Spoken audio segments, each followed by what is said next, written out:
السلام علیکم ورحمۃ اللہ وبرکاتہ۔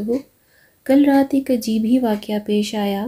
میری بیوی ایک ہفتے سے بیمار تھی اور ایک ہفتے میں 3 مرتبہ میں اسے ہسپتال لے گیا، لیکن آرام نہیں آ رہا تھا۔ کل شام کو تکلیف کچھ زیادہ ہو گئی تھی، اس لیے پھر اسپیشلسٹ کے پاس لے گیا۔ اس نے ٹیسٹ وغیرہ کروائے، دوا لکھ دی اور ہم گھر آ گئے۔ بیوی کو گھر پر چھوڑا اور بچوں کو ٹیوشن سے لینے چلا گیا۔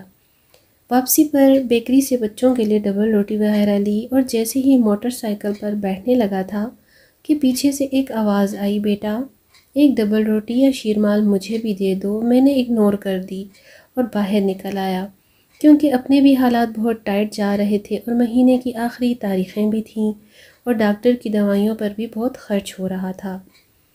لیکن ایک لمحے کے لیے میں نے سوچا ہو سکتا ہے یہ کسی بیمار کے لیے شیرمال یا روٹی لینا چاہ رہی ہو اور اس کے پاس پیسے نہ ہوں، اور میں جلد ہی واپس بیکری میں داخل ہوا اور بیکری والے سے کہا اس عورت کو ایک شیرمال دے دو۔ بیکری والے نے کہا 10 روپے کا بھی ہے اور ایک 70 روپے کا ہے۔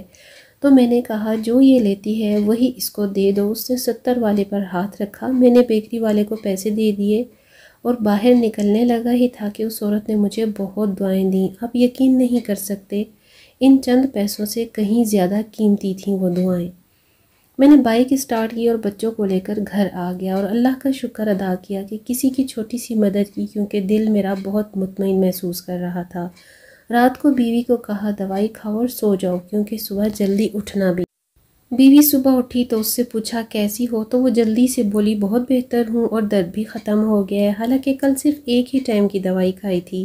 ہم میاں بیوی نے ایک ساتھ بیٹھ کر ناشتہ کیا، جبکہ میری بیوی پچھلے ایک ہفتے سے درد کی وجہ سے کھانا پینا بہت کم کر رہی تھی، لیکن آج صبح بہت صحیح طریقے سے اس نے ناشتہ بھی کیا۔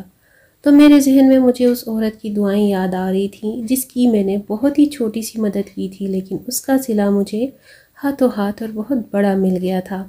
اگر ویڈیو آج کی آپ کو اچھی لگے تو لائک اور شیئر ضرور کیجیے گا، چینل کو سبسکرائب بھی کر لیجیے گا۔ اللہ حافظ و نگہبان۔